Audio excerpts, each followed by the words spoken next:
Hello friends, welcome back to another Pantry Challenge video showing you what I've made for the second half of week 3 of the challenge, where we try to eat through the food we've preserved the previous summers to make way for the upcoming season's harvest. On Thursday, it was a sunny day, so I could bake some gluten-free bread in our electric oven. For those who are new, we live off-grid and we can only really use this new oven that we've added to our kitchen when it's really sunny in the wintertime.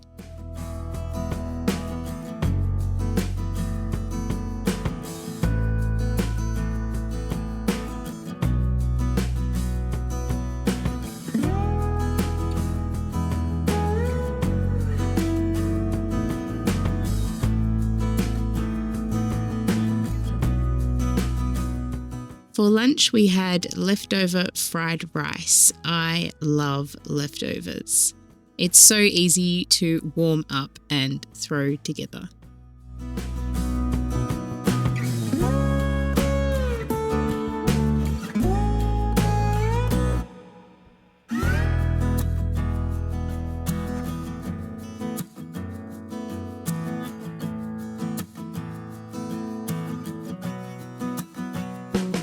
I went on a walk to check the lambs again this morning as I noticed this ewe was giving birth earlier and she'd completely birthed her twins, so it was lovely to see them walking around and starting to drink.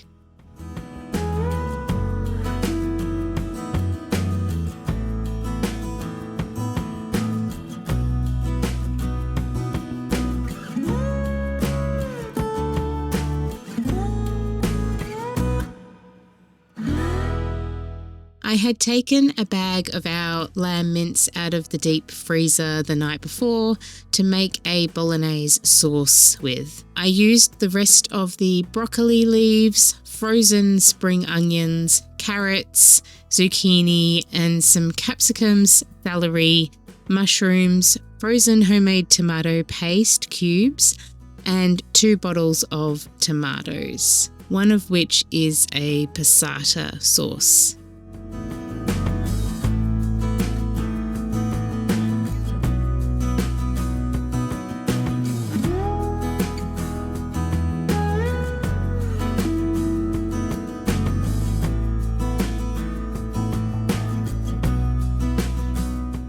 One reason why we moved to the country was to teach our children how to make things from scratch and live sustainably.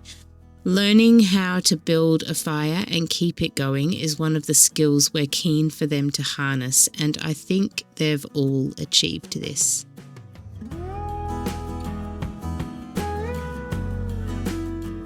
I like to add water to the pan I've fried the meat in to cook off the rest of the juices, and then I add the water into the sauce. There wasn't much left in this pan after I'd fried the mince, but still it's great to clean it, but also to get all that flavour from the pan and put it into the sauce. I also like to cook my sauces for at least 1.5 to 2 hours. But this day I didn't quite make it past an hour.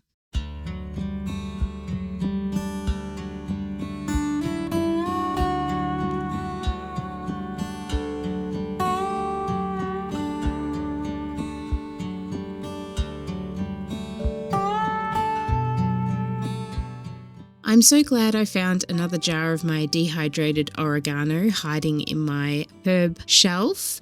It's one of my favourite herbs to add to a bolognese sauce, along with basil, but I've long ago run out of our basil. Because the sauce wasn't cooked long enough, I thickened it up with some corn flour.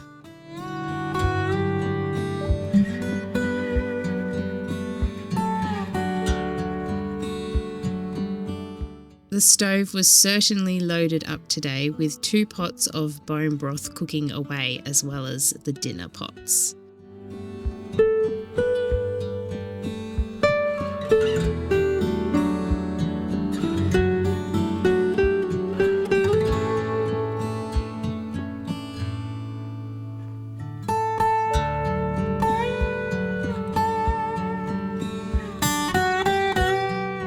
Friday, I woke up feeling like eggs for breakfast. These blue eggs we are getting from our new hens are making me so very happy.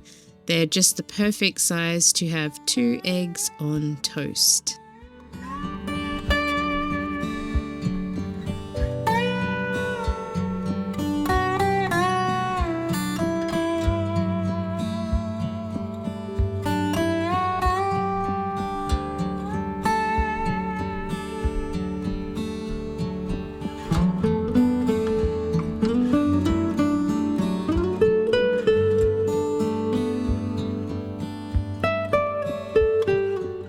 I placed some beetroot dip on top. I think I've only got one more container of this dip that I made in the summer in the freezer. So it's almost time to make another batch of beetroot dip from the beetroots in the garden. The bone broth cooked for 3 days, so I was ready to strain it out on this day and fill the freezer with more broth. The top shelf of the fridge freezer is full of bone broth now, and the deep freezer has less in it now that those big bags of bones have been used.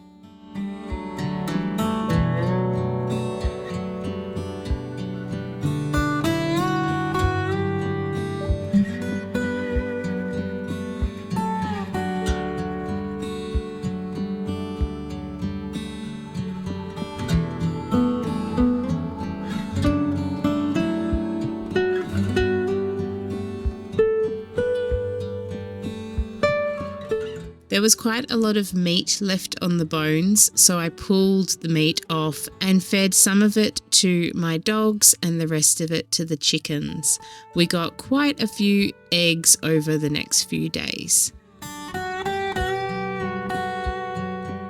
This coriander is quite crowded in this little patch, so I've been trying to tear out bunches of it and use it in all sorts of dishes.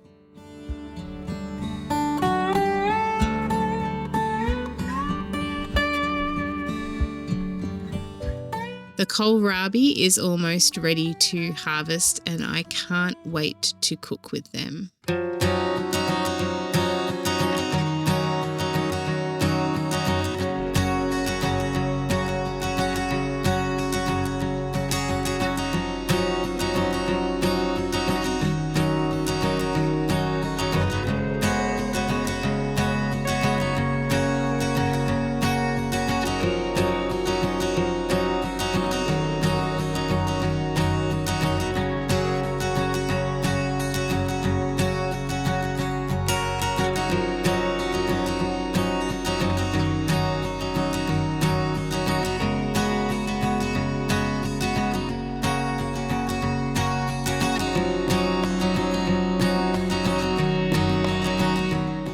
For dinner, we had leftover bolognese sauce in a pasta bake. This is one of my favourite ways to use up the rest of the sauce, as well as a lasagna.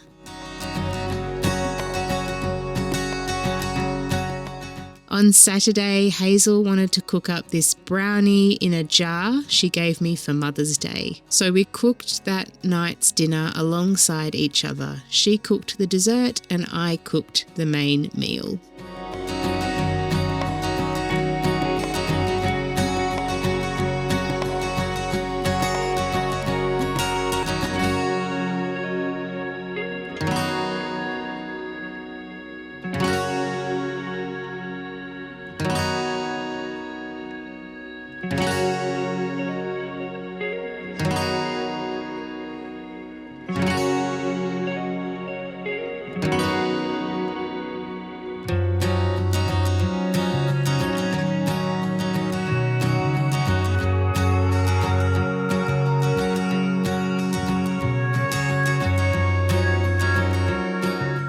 I used the coriander in a millet salad.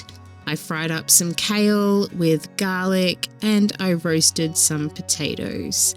We had some hummus on top and then thoroughly enjoyed the brownie for dessert.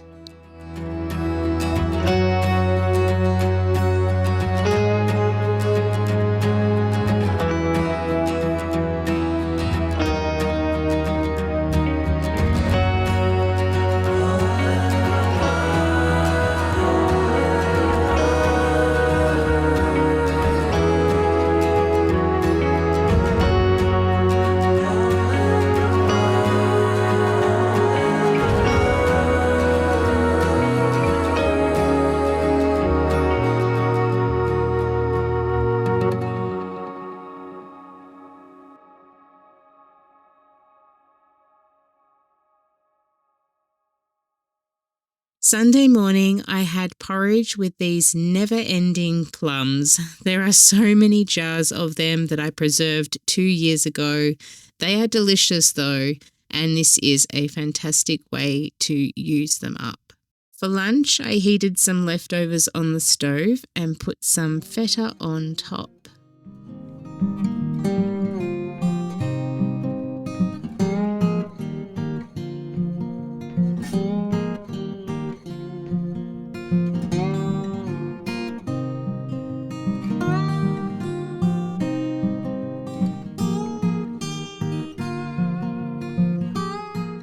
And for dinner, I wanted to use up another pumpkin.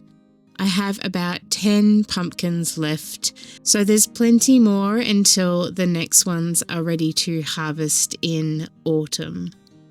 I chopped up this pumpkin and roasted it with olive oil, salt, pepper, and thyme on top. I saved most of the seeds for growing more pumpkins in the future and to share with others. For half of the pumpkin, I roasted it with the skins still on to use the next day. I love leaving the skins on. I think all those nutrients that are just under the surface of the skin and whatever nutrients might be in the skin as well is important for us to eat. So I usually roast them up, and you could eat them just plain as is, but I plan to make a soup with all of the leftover pumpkin. I had some stewed apple in the freezer, so we made a crumble with the apple. I made the crumble part with a gluten-free flour I mixed myself: oats, butter, some coconut sugar and honey. For the pumpkin risotto, I thought I'd try something I'd never have before. I pulled out this carrot top pesto that I made back in summer out of the freezer to cook with the risotto rice. It added a lovely flavour to the risotto. With some salt and vegetable stock powder, I added frozen corn to the risotto too, and some pepper.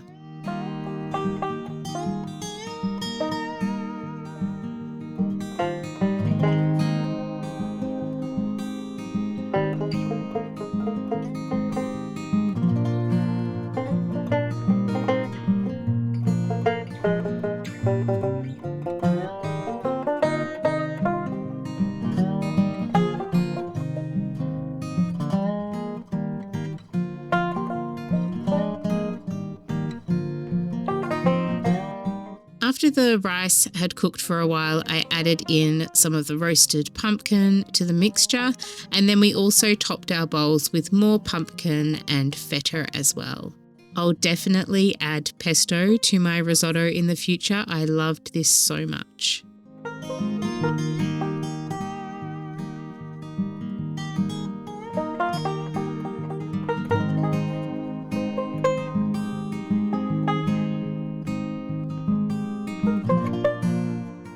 And the crumble was wonderful as well, a great way to end the week.